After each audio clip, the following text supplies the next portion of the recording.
kaleessa mucaawii dhukkubee ture mana yaalaa geessanii achi oliin deebisnee akka jedhamuudhaan oduunis dhagahamaa jira. Edaa akka jedhamutti mucaan ka dubbatu afaan Amaariffaati.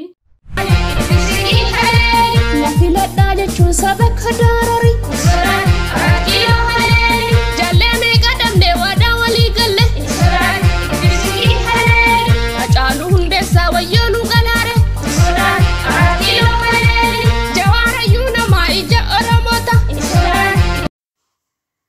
Assalamu alaikum warahmatullahi wabarakatuh. Kabajamtu tajaajilatoota tamaatiidhaan ko akkam jirtan nagaa.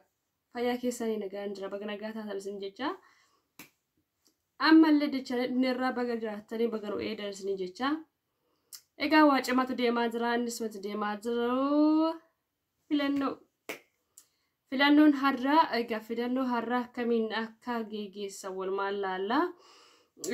Filannoo kanarratti dhaamsa guddaan qaba. Dhaamsani qabu filatamuu baatanii yaada mataa isaaniitti garummoo yoo filatamanis yoo filataminillee nuuf tokko jechuu barbaadeeti. Dhaamsi guddaan ani qabu sima kanadha.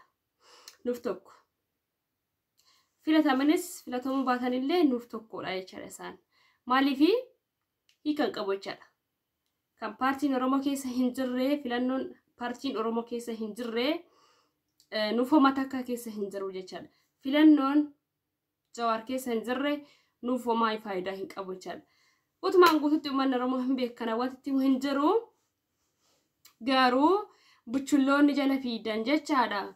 Waa irra geettan inumaa garraa mee isinii milkaaf isinii milkaa'ullee walumaan laallaa salphina irra geeyaa jirtanillee argaa jirra salphachaa akka jirtanis argaa jirra. Namni Oromoo salphise yeroo kamuu ni salphata. Salphina keessan kana wal ammas arguuf teennaa ammas salphachuuf teettan isin jechuun barbaada. Egaa asumaan immoo tiyyuu waa baay'ee jechuu barbaada. Ijoollee Suudi Arabiyaa keessa jiran kan filannoo biyya keessaa kan wal fixu kan wal akkas wal goggoru sandiisa jechaadha. Kanan jechuu barbaadu fi kan irratti hojjetamuu barbaachisu waa'ee ijoollee Suudi Arabiyaati jechaadha.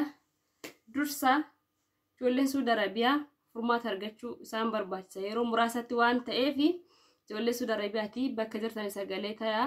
Bakka jirtanii waa'ee ijoollee Suudi Arabiyaa qofa dubbadha please. Maaliifi lubbuu isaanii baraaruu qabdan waan ta'eef isaan fayyisuu qabdan waan ta'eef daa'imman achitti rakkachaa jiran waan ta'eef jechaadha.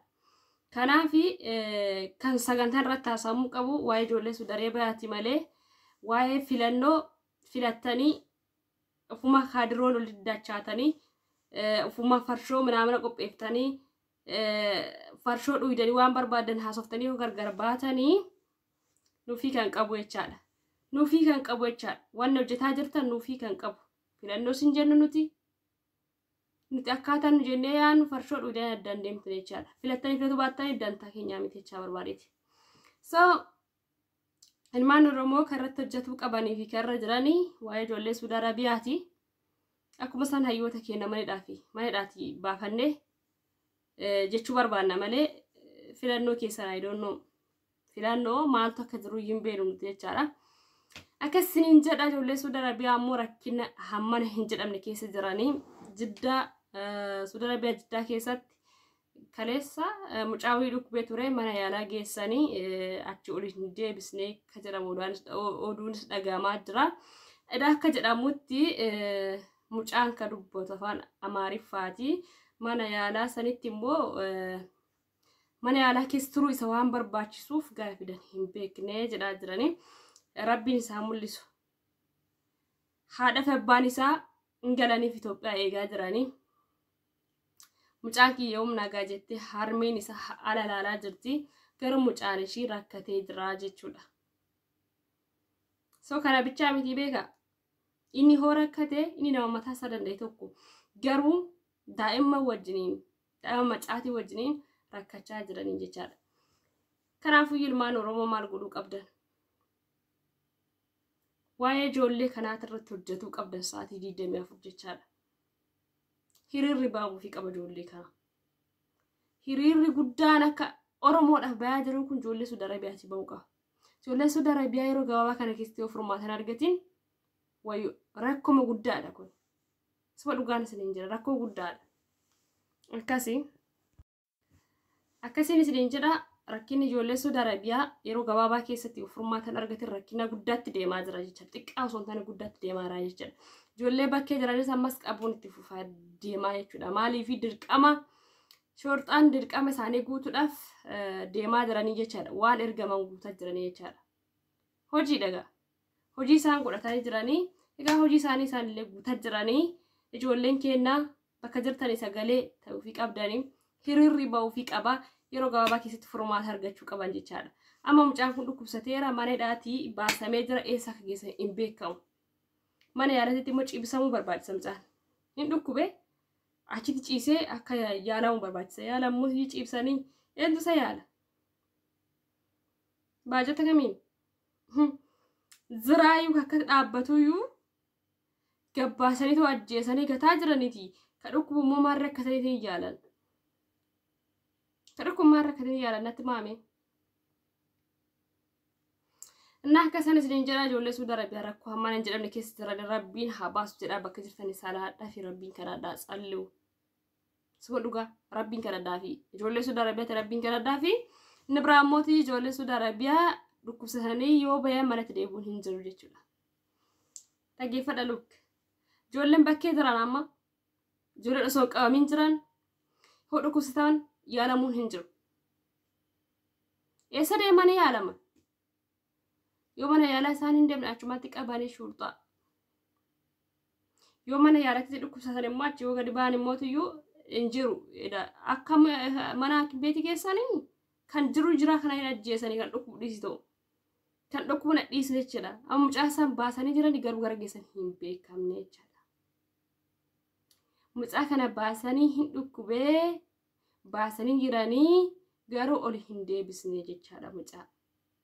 Mucaa garuu dhukkubni isaa kan mana yaalaa akka tursiisee isaa fayyisuu mana yaalaa ture kan yaala barbaachisuudha isin galee kan yaala barbaachisuudha jecha.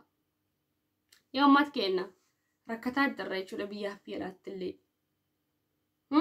Meeqa biyya keessaa dhiisa kana tapha biyyi. Abiyyi tapha. Tapha biyyi dhiisa. Abiyyiin taphatti jira waan ta'eef tapha biyyi dhiisati waa'ee ijoollee Saudi Arabiyaa dubbadha please. Asitti haa dhagaamu. Please. Abiyyiin taphatti jira jechuudha. Abiyyiin laalina. Waa'ee ijoollee Saudi Arabiyaa sinaa calana. Waa'ee ijoollee Saudi Arabiyaa sinaa yaachisu. Mucaa nama ba'e kuni kan yaalamuu isa barbaachisu kan mana yaalaa ciisee achitti yaalli isaa godhamuu barbaachisuudha. So garuu yaalla wayituu isaa hin godhamne jechaadha. Inni maaliyyuu bakkeen jiruyyuu dhabameera jechaadha. Ba'ee jira garuu hin jiru jechaadha dhabamee jira jechaadha. Kan dhukkubu dhiisatii kan dhukkubne jiraa kana gabbaasanii ajjeesaa jiran kan dhukkubu eessa geessan akkasitti yaaddanii beektanii kan dhukkubu akkam godhan yaaddanii beektanii akkasitti. Akkasiin isin jedha ijoollee kenna. Dhugaa Rabbi ijoollee Saudi Arabiyaa rakkoon hammana jedhamne gahaa jira. Ijoollee kanaaf mootiyyuu kan barbaachisu hiriira ba'uudha. Hiriira ba'anii iyya guddaa dhageessisuudha. Sagalee guddaa dhageessanii furmaanni kaayamu qaba. Isinii galee. Kana hoon ta'in akkam jiraatu danda'an. Kana hoon ta'in baqa sabbaraa ijoollee lammiilee keenya kan Saudi Arabiyaa keessa jiran sabbaraa. Isinii galee. Akkas barbaachisaa ga'a. Furmaanni hin barbaadamee fi akkas barbaachisa waan ta'eef jecha. Kanaaf furmaanni isaanii yeroo gabaabaa keessatti kaayamuufii qaba. Inshallah abdii guddaa Rabbi biraa hin qabne akka furmaanni yeroo gabaabaa keessatti kaayamuufi galatooma waan duukaa turtaniif isin jechaas jaaladha. Isin kabajamaatiidhaan kan kun warri chaanaalii kiyyatti haaroo dhuftan teenkii anaa dhufu manni keessanii keessa bashannanaa keessa utaalaa achi deema as deema achi deema as deema isin jedha. Akka barbaafataa keessa dhaachaa. Ammoo haata akkasiin jedha gara fuulduraatti hojii bareedaa isin biraan ga'uuf hasaaba guddaa qaba. Gara artiinillee diraamaallee waan barbaadda waa bashannansiisa shaashambaa jennee dhufnetti gara fuulduraatti ammaaf xiqqoo chaanaaliin hin guddanneefi malee hojii hin jalqabne jechuudha nuti.